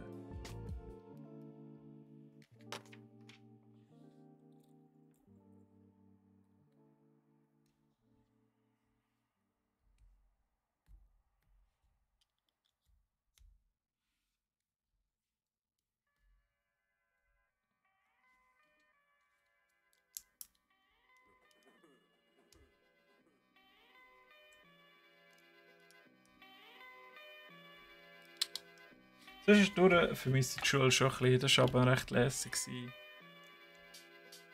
Am Abend sich irgendwie voll in die Bücher zu stürzen und in ein cooles Thema zu bearbeiten.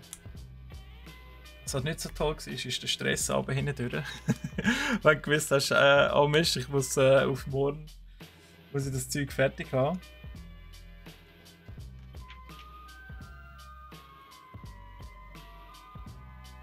So intellektuelle Herausforderungen sind ab und zu schon ein bisschen das Leben. Machen es interessanter.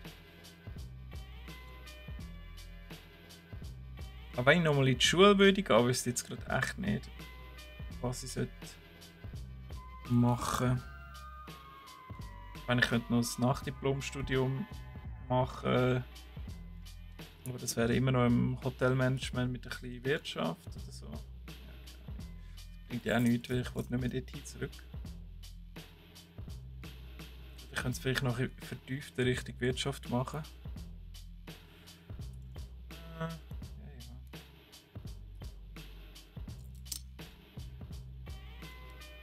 Sich der Cyril von der Zukunft darum kümmern.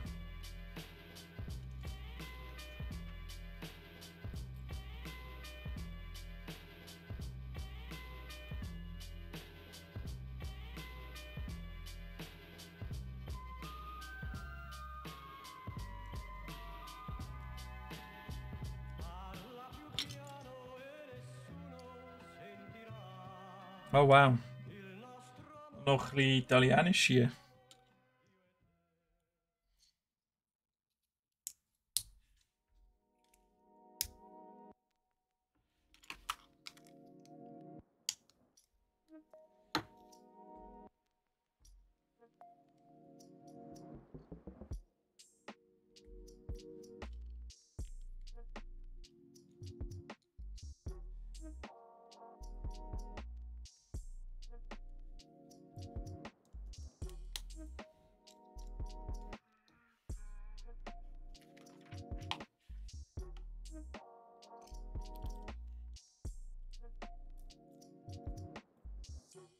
So, was hat es bei euch so leckeres zum Mittag gegeben?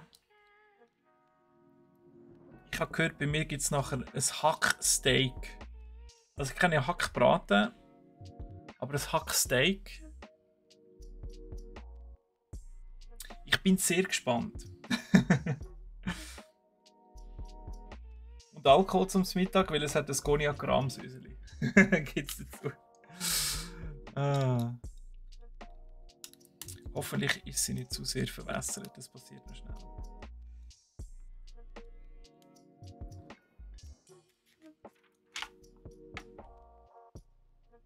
Hey, und das letzte. Ah nein, ja stimmt, ich finde das zweimal bauen hier.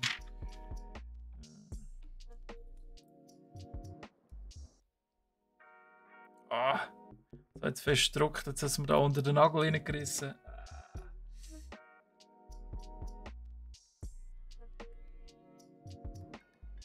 Nein, jetzt ohne Witz, Troy. Okay, der Zufall, hä? Du bist aber nicht etwa der Koch hier bei der Kantine, oder? Ich glaube, es gibt auch Nudeln dazu. Aber ich sehe ein Connoisseur der guten Küche. Ja? Das Cognac-Ramses. Ich habe nicht einmal Cognac daheim.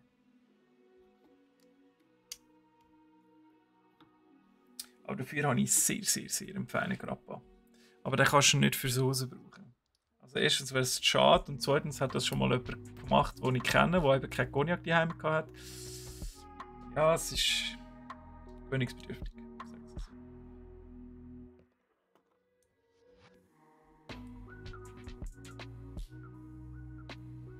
Hey, ist ein Versuch wert auf jeden Fall.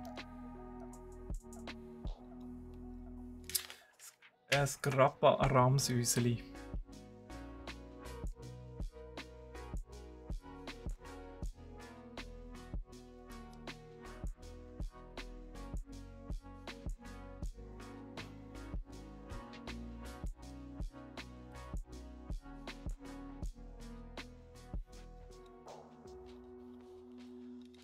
So, jetzt nachher uns am Ende bald schon.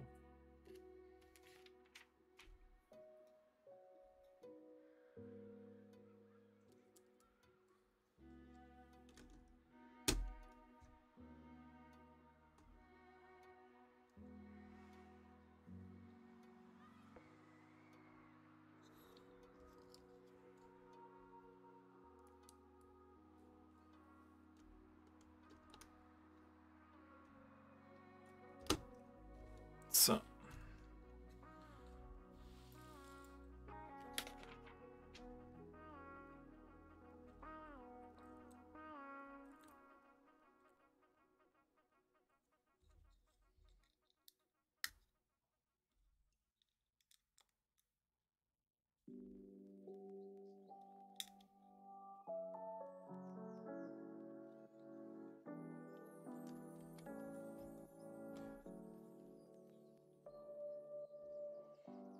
Hoffentlich mag das nachher das ganze Gewicht hier tragen.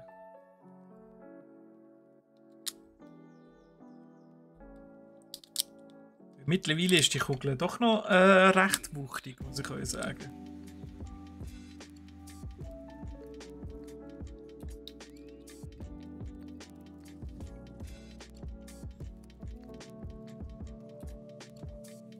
Wey, voilà! Unsere Kugel. Jetzt kommen noch Polarkappen drauf. Und dann ja, dann haben wir ihn fertig. Also schauen wir mal weiter. So, also jetzt tun wir in dem Fall an die Achse hier anfixieren. Das passiert jetzt als erstes. Dann mal geschwind so da rüber. Sehen wir da ein bisschen, was läuft.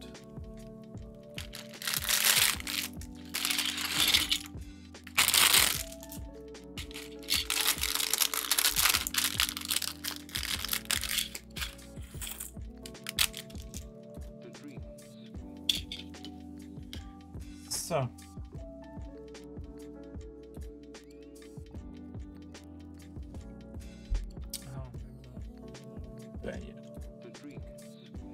Antarktika zuerst.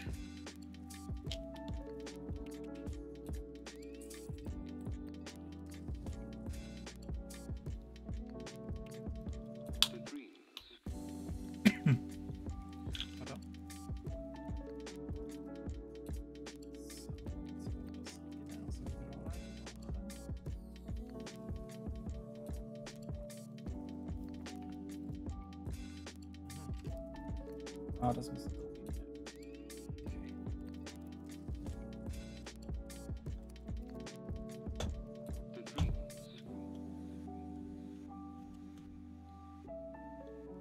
Gut, einmal.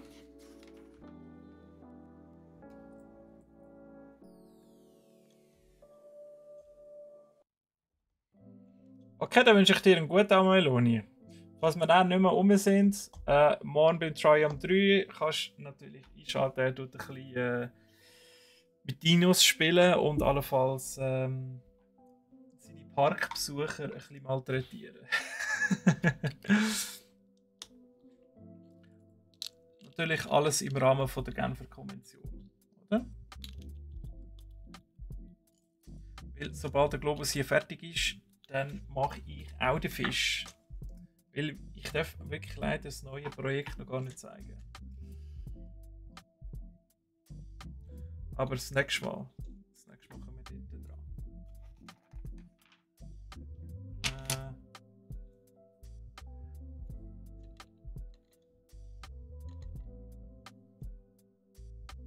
So. Nein, Moment. Wo ist Europa? Da ist Europa.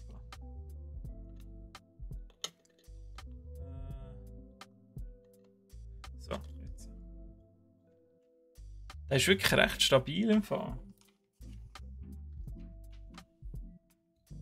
Jetzt hast du fast ein bisschen Angst gehabt, den anzulangen, aber.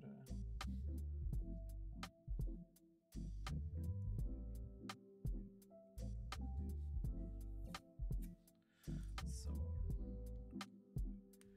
Knubbel.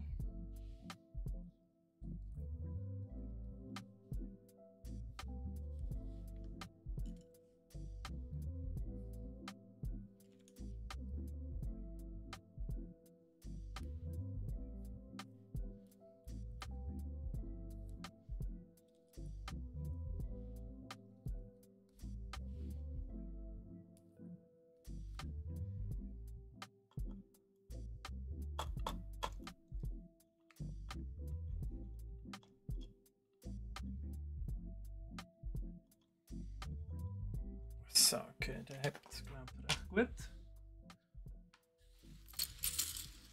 Und jetzt muss ich wahrscheinlich noch rauszoomen. Jetzt kommt es tatsächlich noch so weit.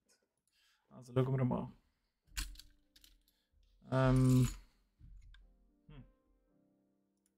So, jetzt seht ihr mich noch beim Hocken da. Ah nein! Nein! Schau mal, es ist so groß, es passt nachher nicht einmal mit dem Weitwinkel. Oh mein Gott. Okay, also wie geht das? Das kann man aufmachen oder wie? Ah nein, zuerst da unten rein. So. Dann kippt er so rein. Und da oben müssen wir den roten Knubbel hier einfach so einfädeln. Hey! Ist das nicht sexy? Jetzt müssen wir den natürlich noch irgendwie fixieren.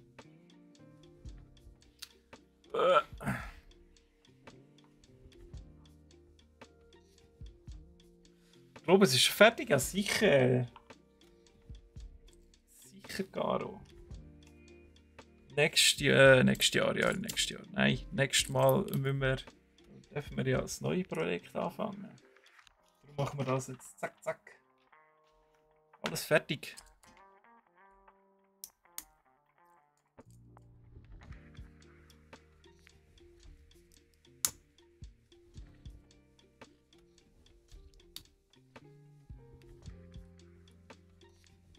So, ich tue jetzt eigentlich hier oben nur noch ein bisschen verzieren und das so richtig schliessen hier.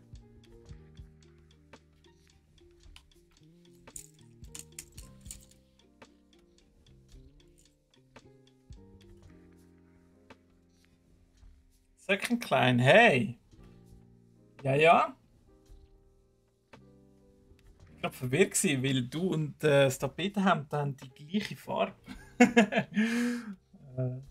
Das nächste One-to-One Lego Death Star Mock. Ja, das wäre der Dream. Aber so viel kann ich sagen, das wird es nicht.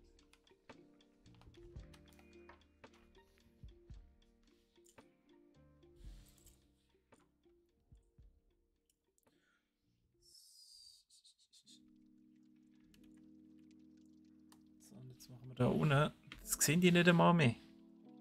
Da unten beim Fuß tun wir jetzt das Ganze noch ein bisschen verschönern.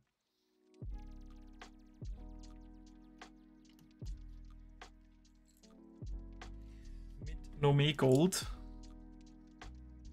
Ich liebe Gold. Austin Powers Goldständer. Auch schon lange nicht mehr gesehen. Wieder Zeit für so ein Austin Powers Wochenende. Hey Nico!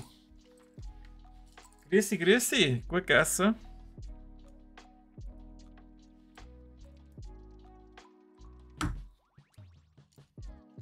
Ist dann aber gerade Ende Gelände, ja?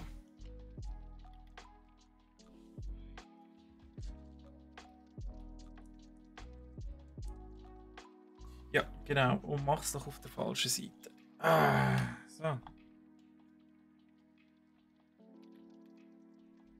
Ich sehe mega viel, was ich mache. Oder? Ihr habt richtig viel Freude dran. Ich sehe das.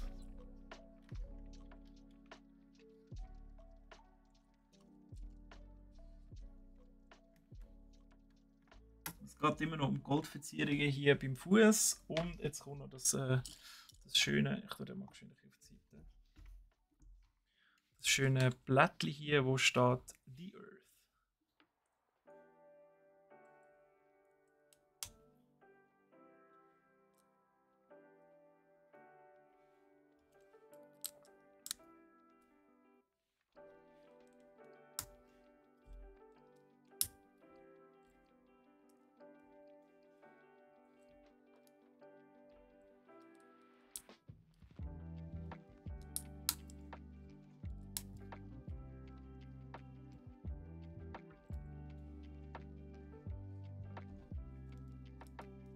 Ah, schön das Mattgold, oder? Es gibt so eine gewisse Exklusivität.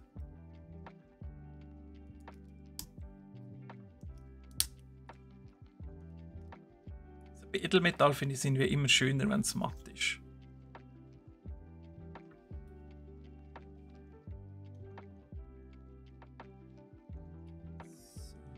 So.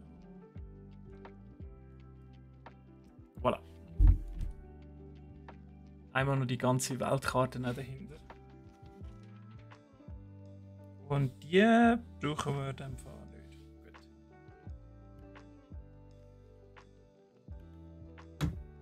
So!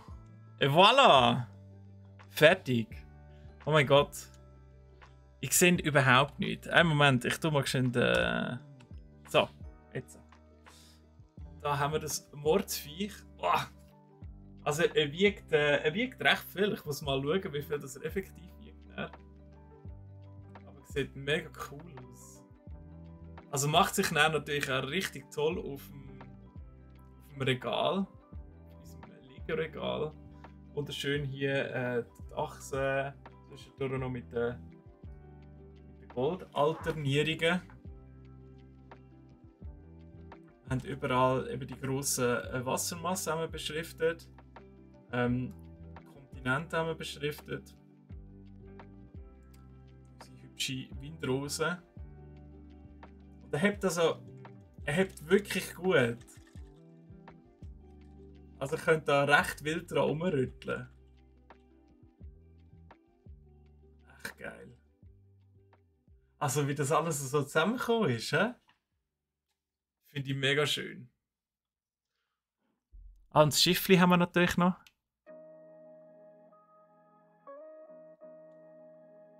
Und oben und unten natürlich Arktis und Antarktis. Und eben unten hat es noch die Gumminoppen. Also der verrutscht euch auch nicht auf dem Tisch drauf. Ah, ja, jetzt habe ich wirklich Gas gegeben. Das ist jetzt fix gegangen.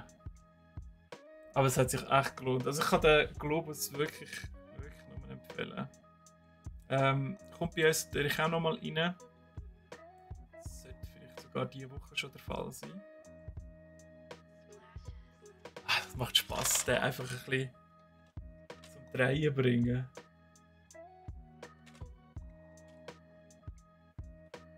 Das ist ein mega schönes Blau und sie haben sich wirklich Mühe gegeben, oder? Ich meine, ihr müsst euch vorstellen, mit Lego-Steinchen eine möglichst detaillierte Weltkarte zu gestalten, dass man trotzdem noch erkennt, wo was ist und so ein bisschen Küstenlinie kann eigentlich realisieren.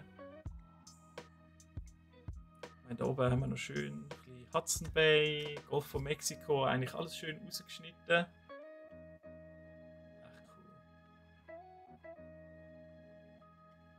Hier wird es natürlich ein bisschen schwierig, oder? Da.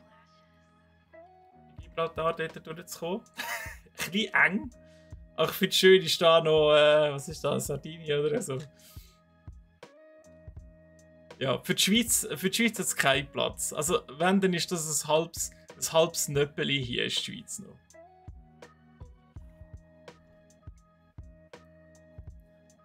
Kriegen wir jetzt noch so ein Heldensteiner-Review? Nein. Ich mache die eigene. Nein. Aber Review gibt es sicher. Immer von mir. Ja, aber was soll ich jetzt zum Globus sagen? Also es ist einfach ein mega cooles Asset, das sich recht universell in vielen Haushalten platzieren lässt. Natürlich ohne, dass er irgendwie stört, weil es ist kein Todesstern oder so. Auch wenn das auch sehr geil wäre. Und man den vielleicht sogar auch an die Achse könnte hängen. Who knows?